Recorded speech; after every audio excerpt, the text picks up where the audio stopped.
সেই Chelsea Pedro নেতোকে sign করাচ্ছে, কিন্তু কথা হচ্ছে যে আর কত ফুটবলার কিনলে চেলসির মনে হবে যে আমরা যথেষ্ট পরিমাণ ফুটবলার কিনেছি, আর প্রয়োজন নাই। চেলসির বোর্ডে আসলে যারা আছেন তাদের ফুটবলের সাথে অবশ্যই তারা ফুটবল সম্পর্কে অনেক জানেন, কিন্তু আমার মনে হয় বাংলাদেশে এর চেয়ে বেটার লোক বোধহয় আছে যারা এর চেয়ে ভালো বোঝেন। চেলসির কারেন্ট স্কোয়াড বা চেলসির যে প্লেয়ার রয়েছে সম্ভবত 45 বা 46 জন, এটা দিয়ে চাইলে তো চারটা টিম ম্যাচ অলমোস্ট খেলে ফেলানো যায়। 45 জনের দল নিয়ে কি করবেন ভাই? মানে আমাকে একটু বোঝান। এবং আমি যদি দেখাই আপনাদেরকে এক নজরে চেলসির এখনো পর্যন্ত দল বদলে কারা কারা চেলসিতে এসছেন, চেলসিকে ঘিরে যারা এলেন, আপনি নামগুলো দেখুন, এদেরকে দেখে কি আপনার মনে হয় যে এরা একেবারে ম্যাচ ঘুরিয়ে দেবেন?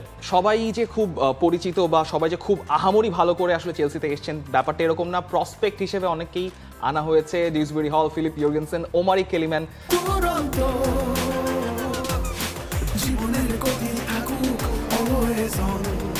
ইয়র্গেনসেনটা হয়তো দরকারই ছিল, তাই না? হ্যাঁ, ইয়র্গেনসেন দরকার ছিল, তবে বাকি যারা এসেছেন তার মধ্যে আবার মার্ক গিউকেও আনা হয়েছে বা তৌসিন আদরবায়ও, সবাই তিনি এসেছেন ফ্রিতে। মানে যেটা বলা হচ্ছে যে এমন সব নামকে টার্গেট করা হচ্ছে যাদের ব্যাপারে ঠিক আছে, আপনি আসলে ফুটবলের ক্লাবের একটা ভিশন থাকে যে আপনি সেই ভিশন ধরে সেই প্লেয়ারগুলোকে কিনবেন, কিন্তু এই ভিশন যখন আপনার 2-3 বছর ধরে ফেল করে যায়, সেই ভিশন নিয়ে আপনি প্রশ্ন করতেই পারেন যে এত প্লেয়ার কি মানে বসিয়ে কি করবে, মানে মিউজিয়ামে রাখার মতো লোক জিনিস দেখাবে আসলে কি হবে। এবং চেলসির এই যে এখন রিসেন্টলি যাকে নিয়ে সবচেয়ে বেশি গুঞ্জন, পেদ্রো নেতো, তার অবশ্য একটা পজিটিভ দিক আছে।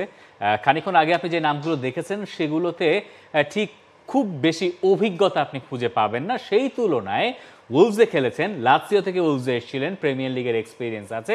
পেদ্রো নেতো সেই তুলনায় খানিকটা হয়তো এগিয়ে, কিন্তু কথা হচ্ছে পেদ্রো নেতো খেলবেন কই? তিনি তো উলভসে খেলেছেন রাইট উইংয়ে, তাহলে এখন কি তিনি লেফট উইংয়ে খেলবেন? রাইট উইংয়ে তো কোল পালমার সাহেব আছেন।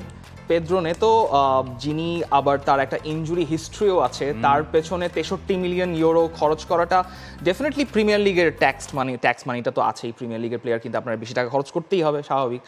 কিন্তু কোল পালমারকে দিয়ে যে এই বাজিমাতটা চেলসি করে ফেলেছিল লাস্ট সিজনে, এই সিজনে পেদ্রো নেতোকে নিয়ে বাজিমাত বলাটা মুশকিল। আর্সেনালও কিনতে চেয়েছিল, আর্সেনাল কেনেনি।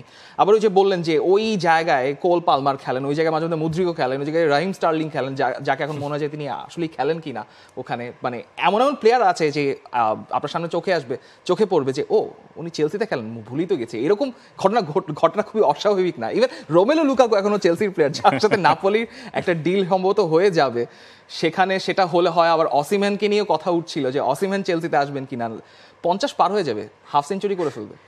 এই দুর্যোগের দিনে চেলসির জন্য আরো দুঃসংবাদ হচ্ছে, রিস জেমস রাইট ব্যাক আরো একবার ইনজুরিতে পড়েছেন, হ্যামস্ট্রিং ইনজুরিতে। তার এই হ্যামস্ট্রিং ইনজুরি কতদিন তাকে ম্যাচের বাইরে রাখবে সেটা আমরা এখনো স্পষ্টভাবে বলতে পারছি না, তবে ধারণা করা হচ্ছে কনফারেন্স লিগে তাদের যে কোয়ালিফাইং বা প্লে অফ ম্যাচ রয়েছে সেখানে রিস জেমসের খেলা হবে না। তার মানে আরেকটা বিশাল সেটব্যাক। গুস্তো হয়তো ওখানে খেলবেন রাইট ব্যাকের পজিশনে ধরলাম, কিন্তু এনজো মারেস্কা যিনি নতুন কোচ চেলসির, তারও তো আসলে তার খেলার যে স্টাইল বা ধরন সেটাও প্রি সিজনকে আমরা বলছি যে দুধ ভাত, কিন্তু তারপর ওই দুধ ভাত ফুটবলেও আশার কিছু দেখা যাচ্ছে কি? প্রি সিজনে যেই ম্যাচগুলো চেলসি খেলেছে, স্পেসিফিকলি কয়েকটা মোমেন্ট, মানে এনজো মারেস্কা তিনি চান হচ্ছে হরিজন্টাল ফুটবল খেলতে, মানে পেপ গার্দিওলার পজিশন বেসড ফুটবল খেলতে।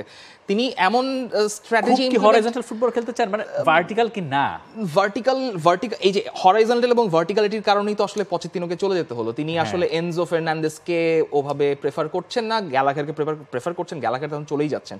যাই হোক, তার মানে কি আরেকবার এনজো আর ওই কাইসেদোই থাকছেন? সেখানে হয়তো একটা বোর্ডের চাপ থাকতে পারে, একটা বোর্ডের একটা ইনিশিয়াল চাপ মারেস্কার উপর থাকতে পারে।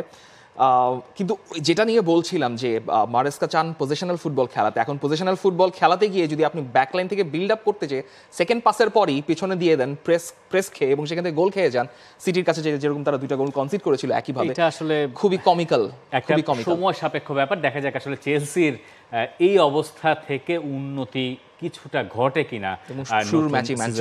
সম্ভাবনা আসলে বেশ কম বলেই মনে হচ্ছে আপাতত। শেষে এই দল বদলের শেষ দিকে এসে এই গেল কদিনে যে কটা ট্রান্সফার হলো সেটা যদি এক নজরে আমরা দেখে নেই। 9 আগস্ট থেকে আজ 11 আগস্ট, যদিও ইউরোপিয়ান ফুটবলের টাইমিংয়ে আমরা এখনো 10 আগস্টেই আছি। জাকলিয়া তদিবো তিনি নিজ থেকে ওয়েস্ট হ্যামে গেছেন লোনে। ফাকুন্দো বুয়েনানোতে ব্রাইটন থেকে লেস্টার সিটিতে যোগ দিয়েছেন। আর্জেন্টাইন ফুটবলার ডেভিড দিহিয়া ফিওরেন্তিনায় যোগ দিয়েছেন। 15 মাস ফুটবলের বাইরে তিনি ছিলেন ম্যানচেস্টার ইউনাইটেড থেকে যখন তিনি বিদায় নিলেন। এরপরে তিনি 15 মাস নিজে একা একা ট্রেনিং করেছেন এবং এরপর ডেনিস উন্দাফ ব্রাইটন থেকে তিনি স্টুটগার্টে গেছেন। প্রত্যেকটাই বেশ পরিচিত নাম, তাদের এই ট্রান্সফারগুলো কনফার্ম করা গেছে।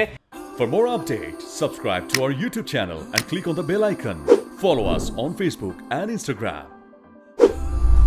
Download T-Sports app to enjoy exciting games and highlights.